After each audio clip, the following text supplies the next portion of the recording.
Y'all just did a job and walked away, didn't ask for your paycheck.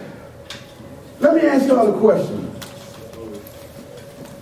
What's better, a car wash or detail? Detail. Oh, come on now. Detail is better? Yeah. Why is a detail better than a car wash? Get the car wash anyway. Huh? Get the cracks. What is it? Huh? You get the tires shining. What else you get in a detail? Come on. Now, some of y'all are not talking about getting a detail because you haven't had your car washed or detailed in Lord knows how long. Anyway, that's another story. But what else you get in a detail? The carpets get done. It smells good. You get the bubble gum off the dashboard. You get the Fruit Loops from under the seats.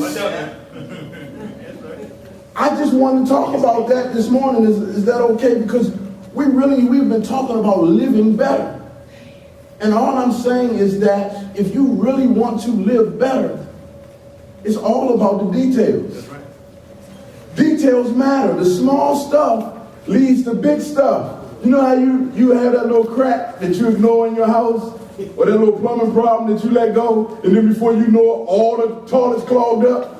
Then your wife called you on the phone and says, something got to happen because I used the bathroom now. Okay, too much information. That sounds like a real personal testimony, doesn't it? But my point is details matter.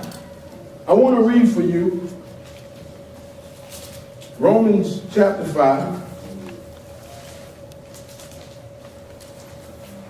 17 through 19. We have it up? Romans chapter 5, 17 through 19. Ted, if you can read this, can you read this for us? Romans chapter 5, 17 through 19. Fall into the light. Come on, sir. Much more will those who receive the abundance of grace and the free gift of righteousness reign in the life through the one man Jesus Christ. Stop. That's good. Go back. That's good. That's good. I'm echoing it because now we're talking about details. Then you just go gloss over. It says, for if because of one man's trespass, what reigned? Through that one man, much more will those who receive the abundance of grace and the free gift of righteousness reign in life through the one man, Jesus Christ. Verse 18. Therefore, as one trespass led to condemnation for all men, so one act of righteousness leads to justification in life for all men. All right, I need 18 up here. Let's see 18 up here. Therefore, as one trespass, y'all know what a trespass is? You have somebody come on your property or your neighbor cut too much of your lawn? Trespassing. Therefore, as one trespass led to condemnation for all men, so one act of righteousness leads to justification in life for all men. Last verse, 19. Okay? For as by one man's disobedience the many were made sinners, so by the one man's obedience the many will be made righteous. For as by the one man's disobedience, that will be our great grandparent Adam and Eve. Because of one man's disobedience, the many were made what? Sinners. So by one man's obedience, the one man will be Christ. The many will be made righteous. See, the beauty of a detail is that detailing don't just deal with the outside. Detailing also deals with the inside. And when you look at Adam was that one man who messed it up for everybody. Everybody say Adam messed it up for everybody. My kids would say, thanks a lot, Amanya. Thanks a lot, Asa. You messed it up for everybody. They would say. And so this one man's act of disobedience to a perfect God perfectly messed it up for everybody. And so what happens is, God says that we're dead when that happened. All were born dead. Alive, but dead. What do we mean? It means that Adam, as the natural man, only sees the outside. He only sees things with a natural perspective. He only sees things based on perception. You ever get something that looked good? It was kind of good. You know, that Adam's perception makes us look at our own lives and say, I'm not that bad. I'm pretty good. But when you're not pretty good, what are you? See, Adam is like the car detail. Adam is like the car wash. He only deals with the outside. Well, Christ says, listen, not only do I do the outside, but I also get on the inside and I put some armor all on the heart. Yeah. I make the heart right. You ever come and say, man, why do you keep acting this way? And externally say, I know it's wrong. I won't do it no more. And I will change. And then they go back and do what? The same thing. Yeah. The reason why the people keep doing the same thing is because the inside has not changed. Amen. And the reason why the inside does not change is because we are related to the one man's act of disobedience. How many people got kids that you told not to do that and then you turn around and they did it again? Yeah. And again, and again, and after a while, you get ready to pull your hair out. Listen, right now, this is therapy. Part of this is just therapy, amen. So listen, I went to buy my wife a vehicle. It's a nice vehicle. It's silver. And we went to the showroom floor. And man, that thing looked immaculate. I didn't even want, you know, you see it and you get excited. You don't even want to look at nothing else. It's like, that's perfect. Wow. We'll take it. You don't even have to work hard for this. And so I got it and I said, man, this is really nice. Well, the other day, last Sunday, the first time I did it, she asked me after service, after working hard all day on Saturday and then preaching hard all day on Sunday and then cleaning up and setting up, she asked me to detail her car. Did y'all feel me? Y'all felt the therapy in that? She didn't ask for a car wash. She asked me for a car detail. And if you want to detail the car right, it takes time. It's about 4 hours worth of work. Amen? And it was cold because my partner Kurt came by and was just kind of laughing at me. He was like, well, she got you, huh? Yeah, so I'm out there with my hat, my skull cap on in the cold, and I am detailing the car. And what I noticed is that there were some fine scratches in the car. You couldn't really see it in the sunlight, in the car, in the showroom light. And I think they did that on purpose because the showroom light is like too bright. And so I looked at the car and I saw the scratches and then I turned around and I saw just a little cosmetic. And then watch this. It wasn't enough to make me feel like they got me. But it just showed me that there were some flaws that I didn't pick up with the artificial light. The one man's act of disobedience, Adam, creates this thing that when we have, in a sense, artificial light. So when we look at things, we don't look at all of the details and everything looks perfect until we stay in that relationship about 3 years. And then all of a sudden we notice some flaws in the paint. At that point you're like, can I take this back? How much did I pay for this? Okay. Christ, on the other hand, is like the natural sunlight. And see, when the sunlight hits it, all of a sudden you see things with a different eye.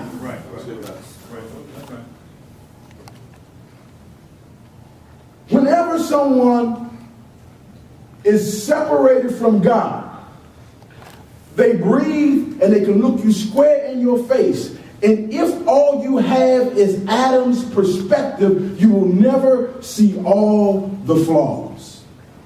It's not until you get them in the light of God's word that you can see stuff about their insides that changes whether or not you're going to buy the vehicle. Right.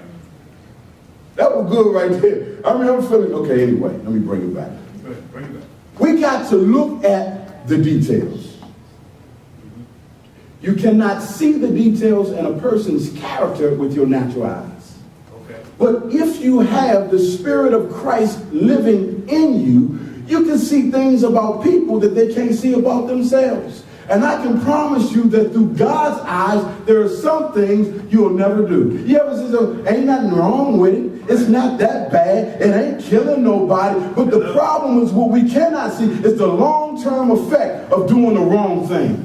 Right. Something that's just all right. Mm-hmm. Something that's just a little bad. Let me say something. In order to stop sin, you got to cut it off while it's still good. Mm-hmm. You got to cut it off at happy hour. Nothing wrong with happy hour. Yeah, the problem with happy hour is you're going to be a little bit too happy and go home with somebody that's not your significant other. Anyway. We miss the details, don't we? Yes. Let's move this on. I want to ask you a question. Why don't we see the small details? Okay.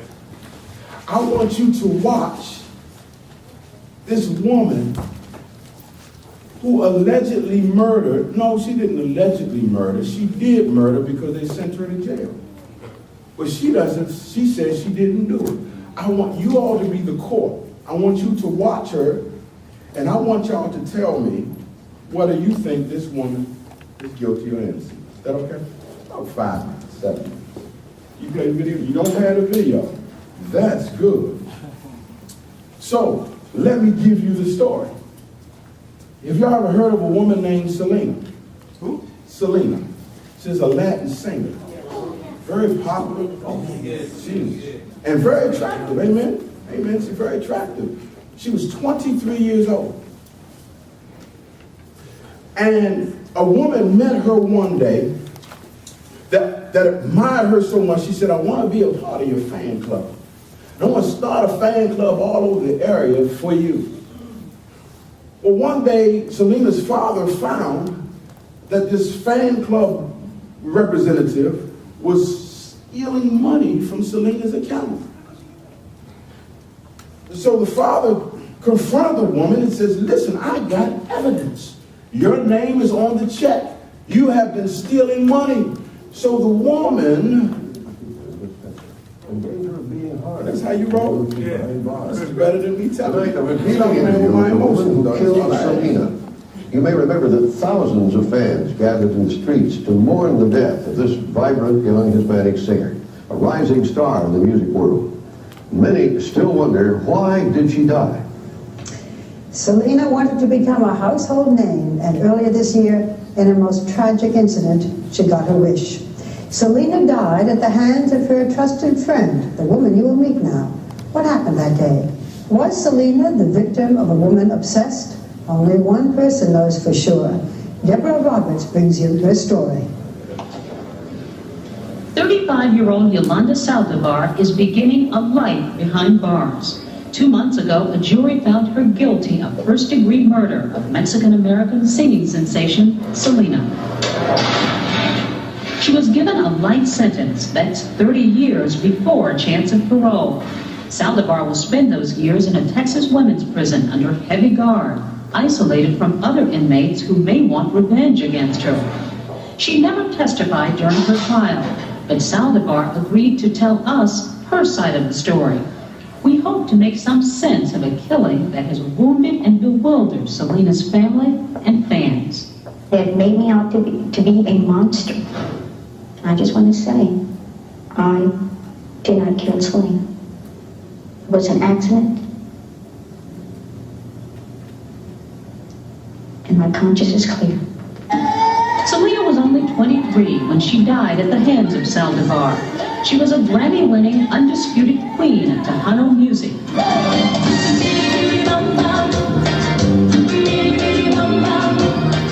A lively mix of European sounds and Mexican salsa that was rapidly crossing into the mainstream because of Selena's popularity.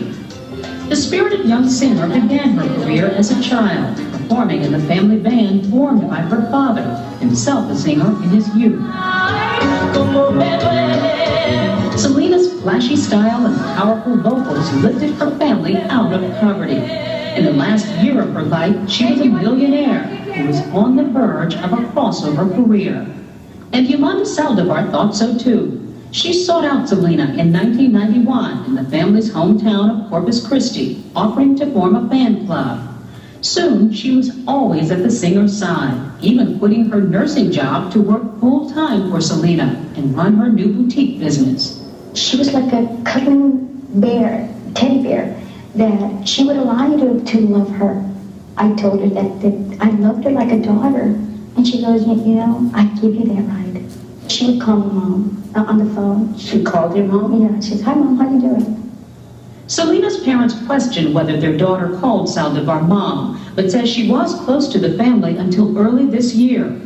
That's when Abraham Quintanilla, Selena's father and business manager, says he discovered forged checks and other evidence that Saldivar was embezzling money from both the fan club and the boutiques. In March, both he and Selena confronted Saldivar. My last words with her was that I was going to go to the police to see what we could do, to charge her with something. She was stealing money. And this triggered the woman. That day, March 9th, he says Saldivar left town with Selena's business records. 4 days later, she bought a gun. On March 31st, Saldivar returned to Corpus Christi and asked Selena to meet her at the Days Inn Motel. She told her to come alone. The two women argued, and suddenly there was a gunshot. An injured and hysterical Selena raced from the motel room to the lobby, where she collapsed. And that shot caused Selena to bleed to death as she was running toward the lobby. She just bled to death. Prosecutor Carlos Valdez pieced together a motive. The defendant had wrapped up her whole life around Selena Quintanilla Perez. Her whole world was walking out the door and she wouldn't stand for it, so she shot her. Let's keep her alive and enjoy her music. The grief-stricken Mexican-American community mourned Selena as an idolized daughter or sister.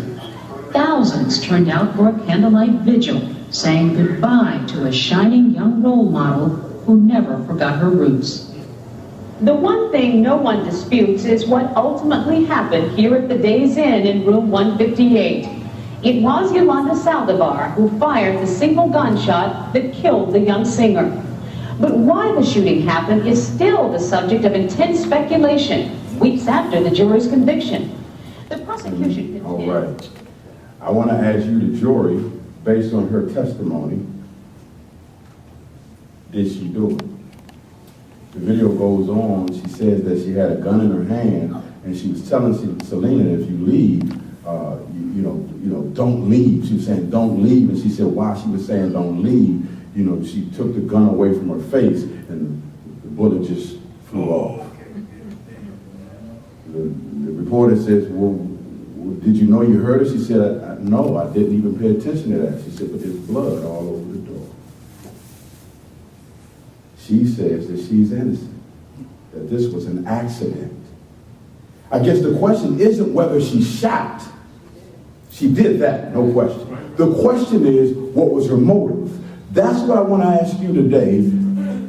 Why did she do it? Or do you agree that she's innocent and it was an accident? I'll take one or two. Do you think she did it?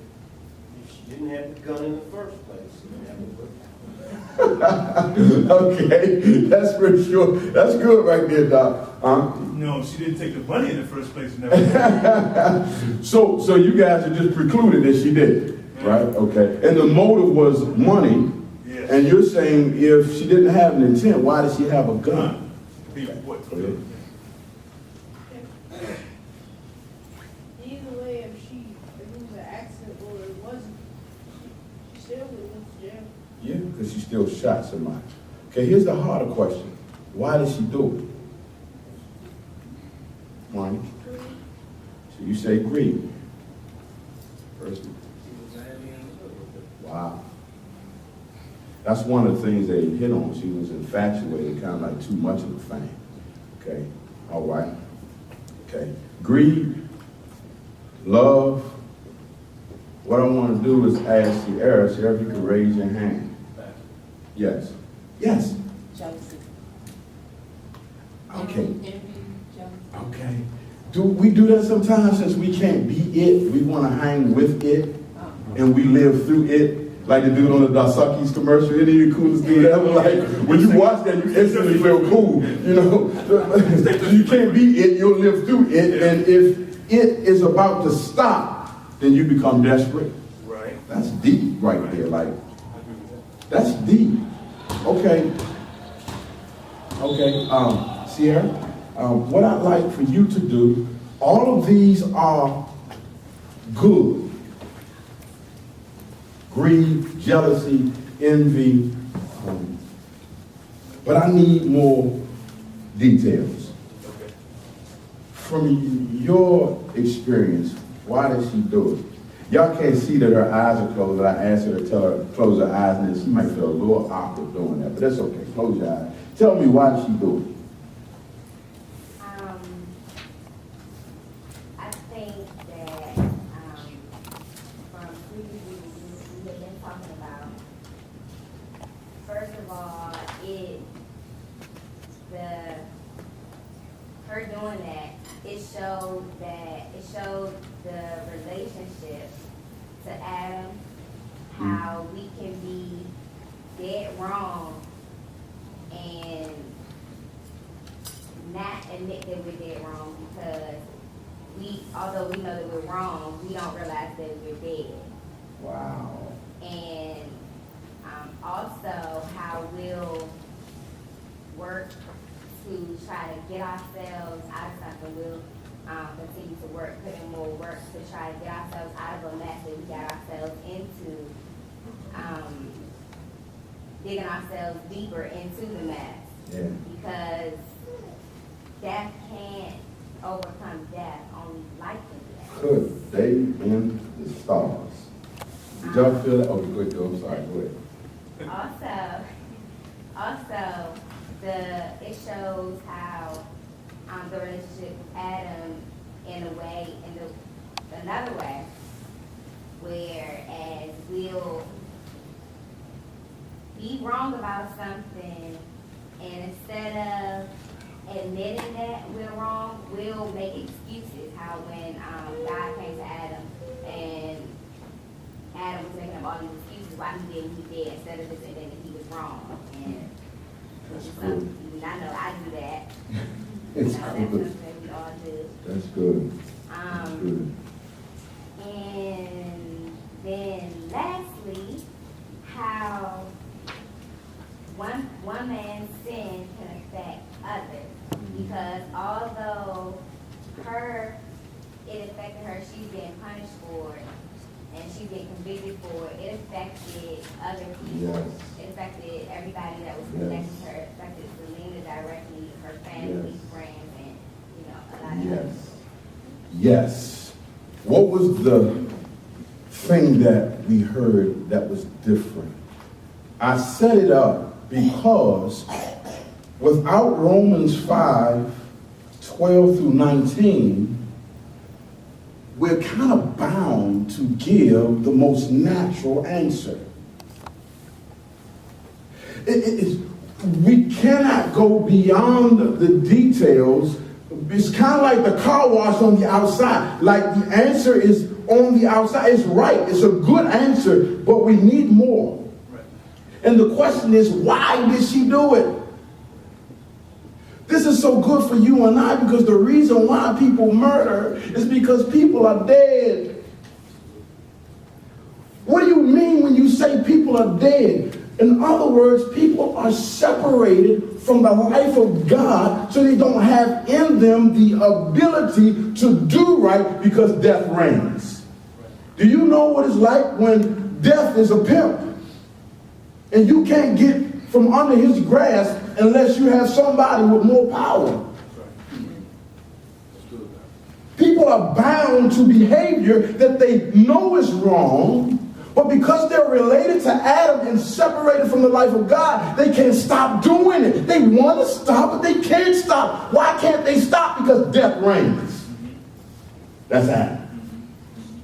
What happens when you give your life to Christ? He says that righteousness reigns in life. It's not that you all of a sudden stop doing everything that's bad, but if you listen to Sierra's answer that was influenced by the light of God's word, all of a sudden her answer had such volume to it. She understood the why. When you understand the why, you change how you act. When you don't know why something is happening, you're bound by frustration. This is all I want you to go away with. Why can't we see that the reason why people do stuff that we can't stand is because they're spiritually dead? The thing that bothers me is that we can hear that, but we'll keep talking to someone who has demonstrated that they don't know God, they're separated from God, they do dead stuff, they do stuff we cannot stand, and we keep expecting them to act alive. Right. They cannot live unless someone gives them life. What does it mean to be alive? It means that righteousness reigns. What is righteousness? It's right ways. We all want that. What is righteousness? Right relationships. Don't mean that we don't have problems. It just simply means that I got depth. I got something influencing how I deal with you in a relationship, namely my relationship with Jesus Christ. He is the catalyst that makes me treat you the way I do. If I don't have Christ, then Adam's going to treat you the way he does. Okay. Let me show you a picture. We done. What's the detail I said we need to realize? That people are what? People are dead. Can I show you a picture of that, what I'm talking about? Put it up on the screen for me. This man right here, I don't forget where he's from. But I saw this and I just said, wow, this is crazy. This is crazy. Where we at? We have it? There we go. All right, look at this right here. Turn the volume up a little bit.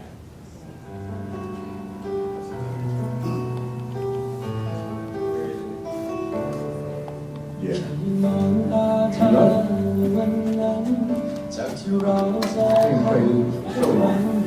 This is unbelievable.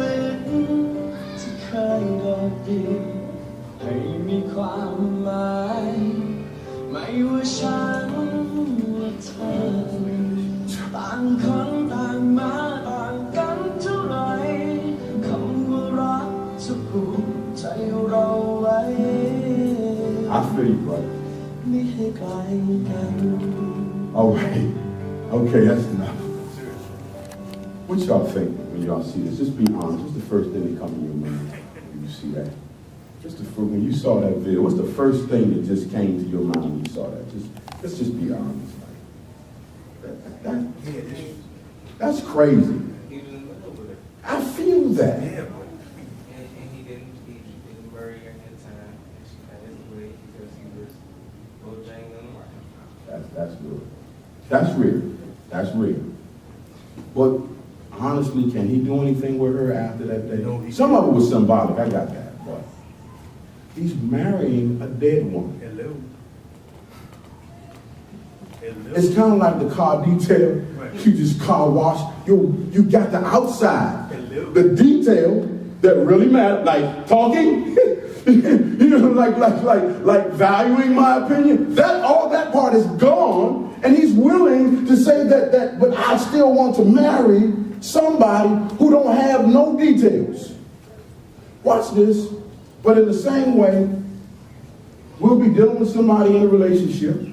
Or we'll be dealing with somebody on our job that don't talk right, that don't treat you right, that never has anything good to say and has never done anything good towards you. And we come to them and you say, why are you treating me like this? And we don't realize that there's no difference between them and the person you just seen in the casket. Right. Watch this.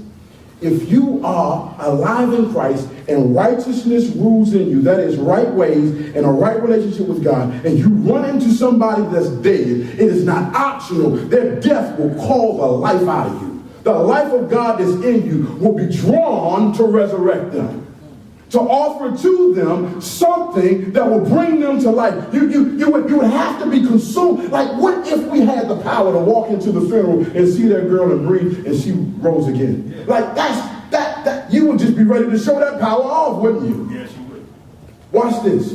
So we have this power in Christ because when they curse you, you can bless them. When they steal from you, you can pray for them.